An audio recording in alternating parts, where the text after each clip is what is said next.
and he had a really, really great finesse game, could kind of get in the air, fade, float, whatever you want to call it, get a shot up over any size defender. But he can also bring some power to his game, so he can also rise up on you and throw it down with some force, good amount of force at that. So, he was on the court. He was very dynamic as a ball handler. He was a slick defender, kind of cerebral is the term that the coach used all the time. And one of my favorite moments I can recall is he was maybe 6 feet, maybe. And he got switched off onto a guy who was much bigger than he was, maybe 6'7", 6'8". But he fronted the post, and he didn't make it easy for the post entry. It was a time where he felt like, okay, I'm getting ready to be challenged here, so I can't be soft. And he took that challenge head on, and the ball did not make it into the post because he got low into a stance, and he used all of his, 190, 215 pound frame to keep him at bay. And so I didn't know that he had that in him, but he showed no quit. He has true grit to his game. And it was never really anything that he couldn't do on the court. He dribbled, he could shoot it. Like I said, he can get in the air, he could fade, he can hit the mid-range, he can hit the three. And then he was more athletic than just about any other guard we saw. And as far as how he was off the court,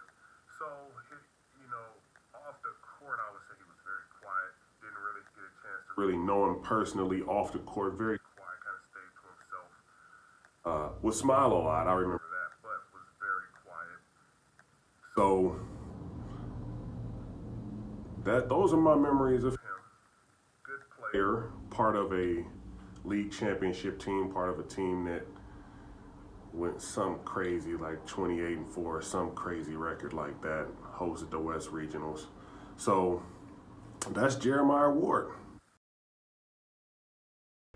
One thing that I can say about Jay Ward as a player is that pretty much every time he stepped on the court, I feel like he played hard.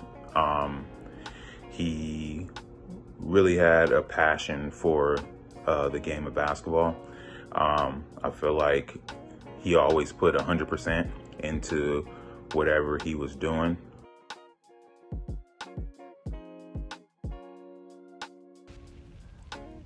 I love the sport of basketball at Humboldt State my junior and senior year.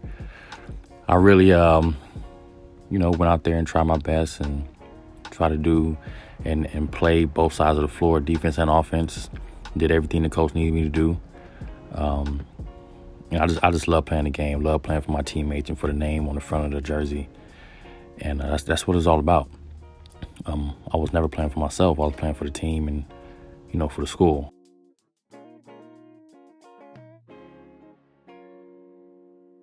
I remember I first met Jay Ward. It was in the 2003-2004 season. I remember Coach Kinder telling me that I was going to be taking out a recruit. I was a red shirt that year. I was the youngest dude on the team, and so I was the one that always pretty much hosted the recruits. But we hosted him and Keith Spencer during that time.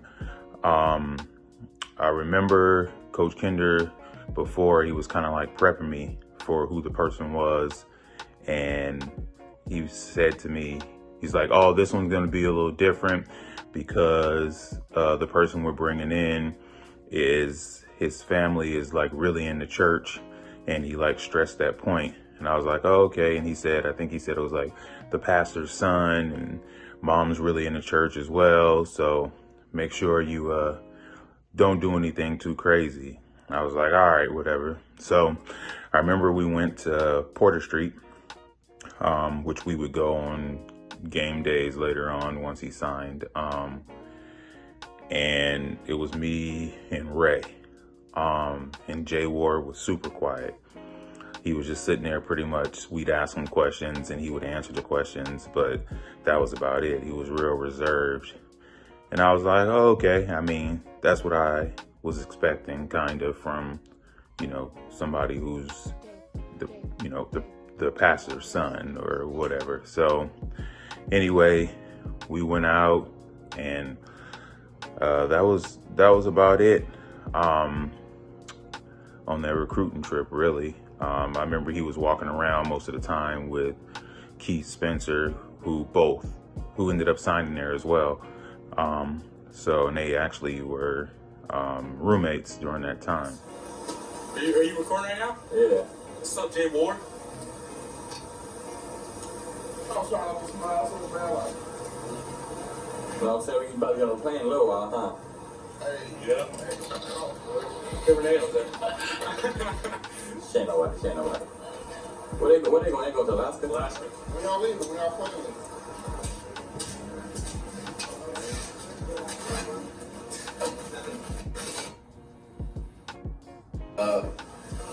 I'll tell you everything every road trip. Okay. So last time going to on a plane. Oh yeah. So, I'm saying.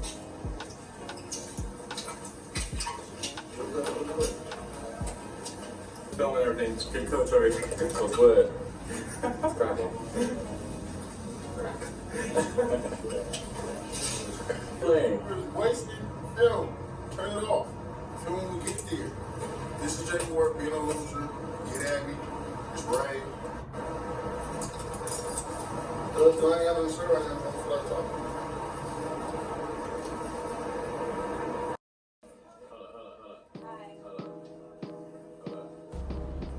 Going to the airport was actually kind of fun. You got the boys and girls team traveling together usually, and using the airport, always waiting for a flight. Conversations, and we didn't have tablets or phones like that, so you have to talk to your teammates and have some fun. The man that's on the other side of the camera is the Jack of the Week. She tell you MVP. Yeah, hey, where you going? MVP of the Lawrence Delaney Classic. Oh, on the camera? Yeah, the dude behind the camera. The dude behind the trying to film us. We ain't nobody. That's him. I don't remember that. Kevin right there. Kevin right there. He the other one right there. 28, 29. And what a lot of people don't understand is when you're a student athlete in college, you're traveling a lot during season. You got to do your homework. You see a lot of places. It's pretty cool. You might see some celebrities, some other NBA or other athletes out there. It's pretty cool. And sometimes, we'll fly in and, get something to eat and stuff. And we gotta go straight to practice, things like that. But it was always fun out there. And me and Ray always, had our cameras. Because, one day we're going to look back at this. And good thing we did, because I wouldn't have any of this footage if it wasn't for that. And it was just a great time, man. Out there and, walk through the airport, people asking you where you play at and things like that. And finding food was crazy because, you only get a certain amount of per diem and you're trying to save your money. Go to practice. Huh? Go to practice. Tired. Yeah, just got the plane. Fresh off the plane, about to go to practice. I'm just trying to see how brisk, They're ready.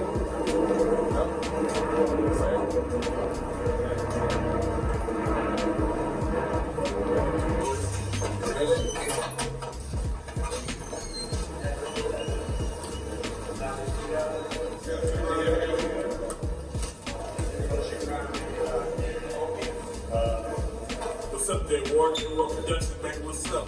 Jack Ward, house. Jack of the Week. Right there, baby. Baby, right there. So good.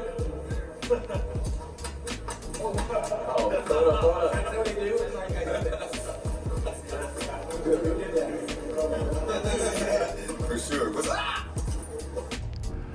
So the road trips were really fun. I brought a camera and decided to film my junior and senior year, especially my junior year, because we were leaving the GNAC and transferring over to the CC2A. So I got a lot of footage of the road trips, man, and being with the guys. It was kind of fun, and you know, different teammates I roomed with. One of them was Will, and you know, he was sleeping one night and he was saying a pledge of allegiance of us in his sleep, and that was pretty dope. Actually, it was funny. We were talking about the next day. So, well, sometimes what would happen was we would fly in to a city, and then we would go straight to shoot around. And from shoot around, we'll go back to the hotel for like maybe a couple minutes, get up, go get something to eat. Then we're all sitting there getting something to eat, and then later on we'll have a game. So you don't really have that much time to rest, maybe an hour and a half in the hotel room, but other than that, you're around your teammates most of the time. And you know, just being with the teammates, man, I wouldn't trade that for the world. It was better than the games. That's the only thing that basically you want to remember as an athlete, is being around your teammates off the court. The jokes and the laughs and the different personalities. It was just so much fun being around those guys. And you can always tell when the coach is ready to go, kind of nervous because he's pacing and everything like that. And make sure you're down at the vans when it's time to be at the vans, because you don't want the coach to be mad at you before the game. That's the worst, because he's gonna probably, you know, blame, if you lose that night, that on you being late. After the games in the hotel room, me and Ray would go from hotel room to hotel room, just messing with the different teammates. I got him to get his camera on too, and he got all the good footage. This Kev, I'm on the phone and we here live. You ain't doing nothing. Hey, we here live, nigga. Get the camera on my face. Get the camera on my face. Why you want to take that one? Yeah, look what, hey, my door was left open and look what the wind. Yeah, You see how different teammates would, you know, interact inside the hotel room. And looking back, we were mature, but at the same time immature.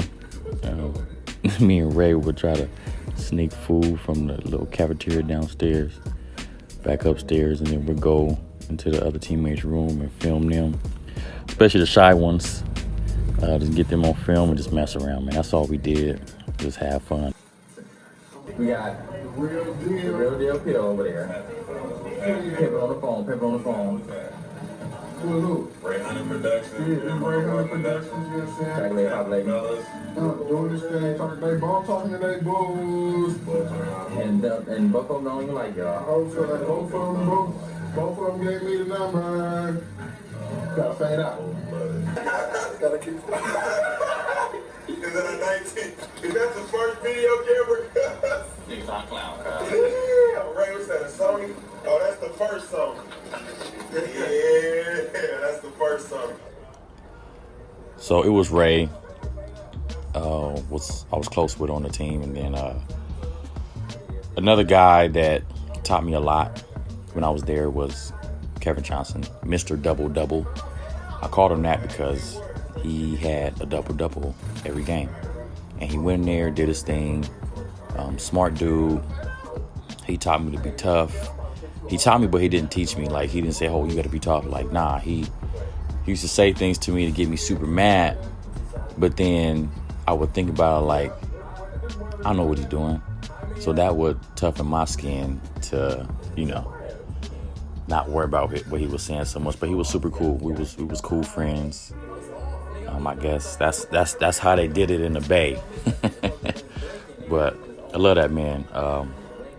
Super cool dude, man. Went out there, worked hard every game, and went off the court. He was just a clown. Him and Ray, and joking around and stuff. You couldn't take nothing personal. It was all love all the time. And coming from where I came from, and then going into that, it was like, okay, Jay, you need to adjust. Period. Before the games, he used to disappear for a little bit, or I used to go somewhere and come back and he'd be like, hey, number 25 or number 4, and he'll like say his name. Yeah, he was talking stuff about you. He said you about to get torched tonight. So I'm thinking like he's serious because Kevin Johnson, he knew a lot of people. And I was like, all right, cool. So that would unite a fire in me to be like, okay, I'm about to go at his head when I get in there, not knowing that he was just saying that to get me on.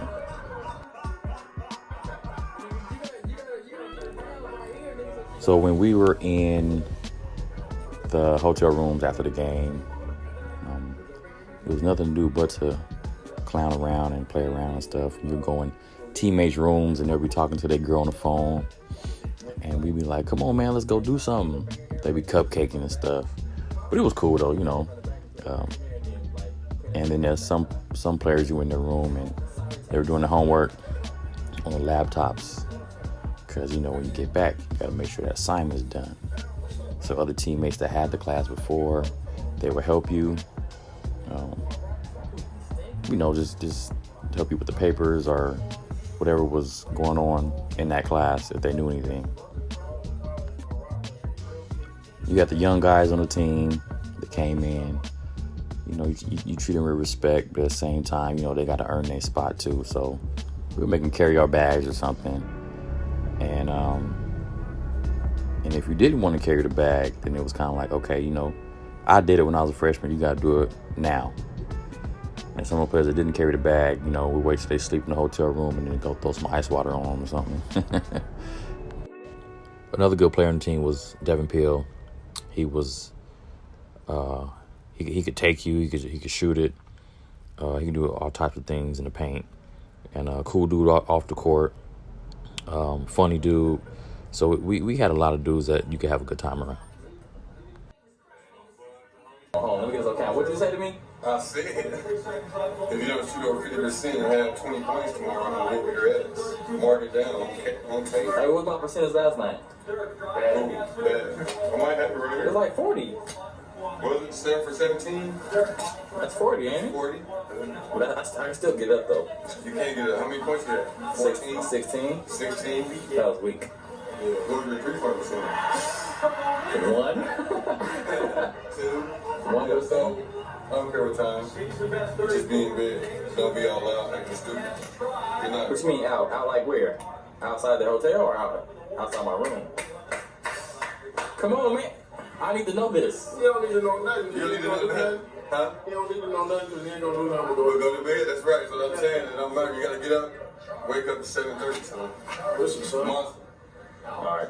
1 rebound. What? 1 rebound. Get a rebound. Get a defensive rebound, dog. Then you have the coaches do room checks, let us know what time we got to get up, what time is bedtime and stuff like that.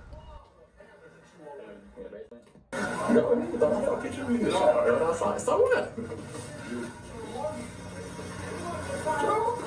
What you take? Coach. All right. I'll take you to the next level. You can say that. Well, next level. Whatever.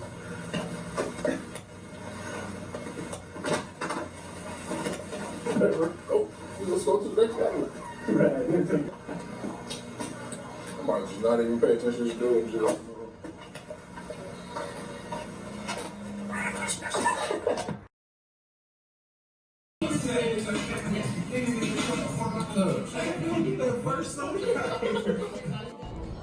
Being on the men's basketball team, we also used to hang out with the girls' basketball team also.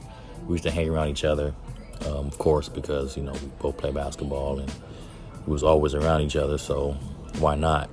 So we created a lot of good friendships, and the girls' basketball team always had a house that half the team was at, and then they'll have, you know, different apartments and everything like that. So whenever they would have a party or something, we would go over there, you know, early and hang out and stuff, and, you know, before the party, and then after we'll go and you know, go back home, get dressed, and then just come back when everybody else shows up, and just have a good time.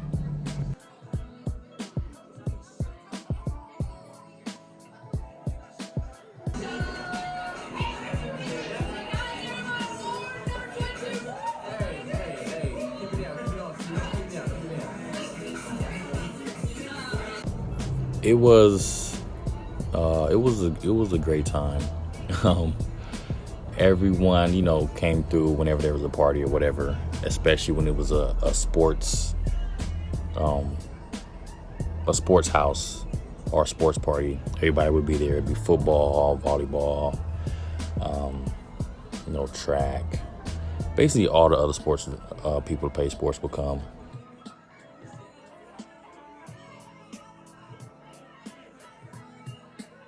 The thing is that I think is interesting is, so when Jay Ward actually signed, after he signed, and then he came back up there to start freshman year. So I remember I was expecting him to be, this same laid back dude that we met on a recruiting visit, but that's not who he was. And he came up there, he was like really, really like full of energy, and he liked to have fun and stuff like that. At some of these parties that I brought my camera to, I tried to have as much fun as I could and try to capture the moments and the memory and have everybody, get on camera so they could look back at this one day and be like, oh wow, like look how young I was, or we was out there, or look at the clothes I had on at that time. It was basically everybody, just chilling. Jay Ward was, he was always cool. Like, no matter, the situation or what was going on the road, we would hang out sometimes, and stuff like that. But overall, I think Jay Ward was a pretty cool person.